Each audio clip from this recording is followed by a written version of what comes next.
السلام علیکم ورحمۃ اللہ وبرکاتہ۔ سلسلہ درس حدیث نمبر 16۔ نحمدہ ونصلی ونسلم علی رسولہ الکریم، اما بعد۔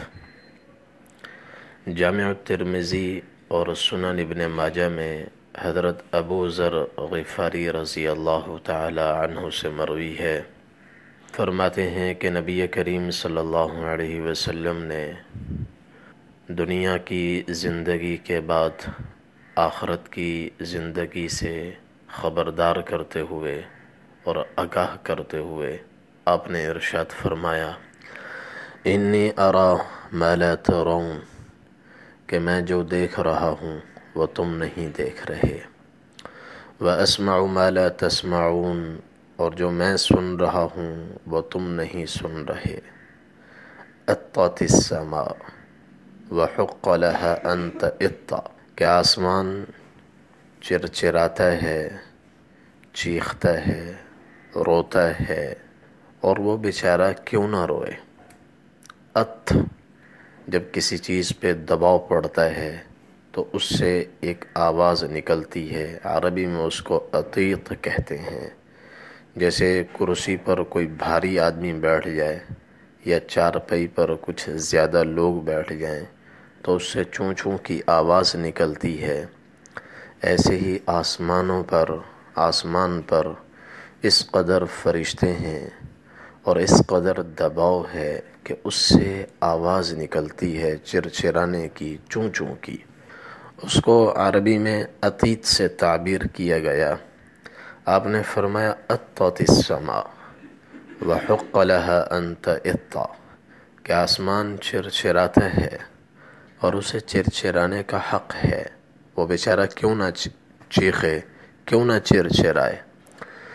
والذی نفسی بیدہ، اس ذات کی قسم جس کے قبض و قدرت میں میری جان ہے، ما فیہا موضع 4 اصابع الا وملک واضع جبہتہ ساجدا للہ، آسمان میں 4 انگلیوں کے برابر جگہ خالی نہیں ہے مگر وہاں فرشتے کی پیشانی اللہ جل جلالہ کی بارگاہ میں ٹکی ہوئی ہے، جھکی ہوئی ہے۔ فرشتے اللہ کے سامنے سر بسجود ہیں، اور اتنا بڑا وسعتوں والا آسمان فرشتوں کی کثرت سے اس قدر بھرا ہوا ہے کہ 4 انگلیوں کے برابر جگہ اس میں خالی نظر نہیں آ رہی۔ اور پھر فرمایا واللہ لو تعلمون ما اعلم، اللہ کی قسم اگر تمہیں آئندہ کے مراحل کا، آئندہ کی زندگی کا اور آئندہ اخروی زندگی میں پیش آنے والی گھاٹیوں کا تمہیں اگر پتہ چل جائے جو میں جانتا ہوں، لضحکتم قلیلا ولبکیتم کثیرا، تمہارے ہونٹوں سے ہنسی غائب ہو جائے، تمہارا ہنسنا کم ہو جائے، رونا بڑھ جائے۔ وما تلذذتم بالنساء علی الفروشات ولخرجتم علی الصعودات تجأرون الی اللہ، اور تم بستروں پر بیویوں سے لذت اندوز ہونا چھوڑ دو، جنگلوں میں نکل جاؤ، سر میں مٹی ڈالتے پھرو اور اللہ اللہ پکارتے پھرو۔ ایسے خوفناک مراحل اور مناظر آگے سامنے آنے والے ہیں، وہی انسان پار ہوگا جس نے پہلے سے تیاری کی ہوگی۔ جو موت سے پہلے موت کی زندگی کی تیاری کرتا ہے، آخرت سے غافل نہیں ہوتا، وہی ان مشکل گھاٹیوں کو پار کرے گا، ورنہ اس کو پار کرنا بڑا مشکل ہے۔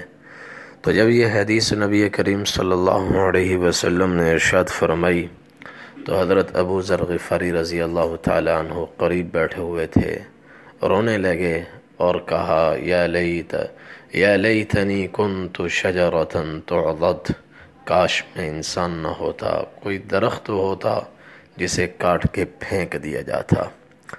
تو اللہ تعالی ہمیں موت سے پہلے موت کی تیاری کرنے کی توفیق عطا فرمائے۔ وآخر دعوانا ان الحمد للہ رب العالمین۔